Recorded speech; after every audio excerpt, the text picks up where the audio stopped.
C'est l'heure du journal de l'Afrique. À la une de ce lundi, Barack Obama qui sort le grand jeu. Il a invité une quarantaine de chefs d'État africains à Washington, un sommet pour l'image, une manière aussi de combler son retard économique face à la Chine. Nous serons sur place et François Durper est notre invité. Bonsoir et à tout à l'heure.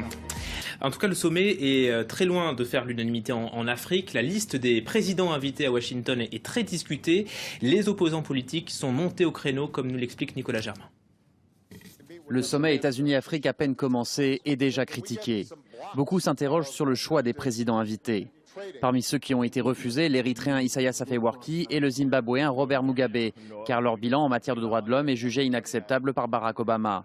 Mais alors, demandent plusieurs ONG, pourquoi avoir invité d'autres dirigeants, eux aussi critiqués et au pouvoir depuis des décennies, comme l'Angolais José dos Santos, le Camerounais Paul Biya ou l'Équato-Guinéen Teodoro Obiang. Un leader de l'opposition en exil de Guinée équatoriale nous affirme qu'Obiang a été invité car les compagnies pétrolières américaines ont beaucoup investi dans ce pays.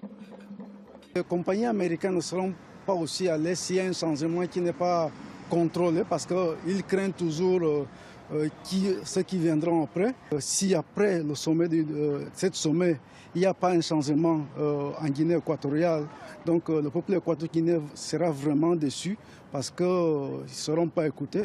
Autre critique adressée à ce sommet, la société civile africaine n'a pas été invitée à dialoguer avec ses présidents. Les chefs d'État resteront entre eux. Barack Obama fait face à ces reproches alors que ses deux prédécesseurs à la Maison-Blanche ont reçu des louanges pour leur politique africaine.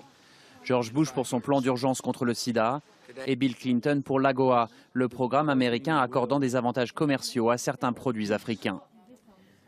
Et c'est la fin de ce journal. D'autres infos tout de suite sur France 24.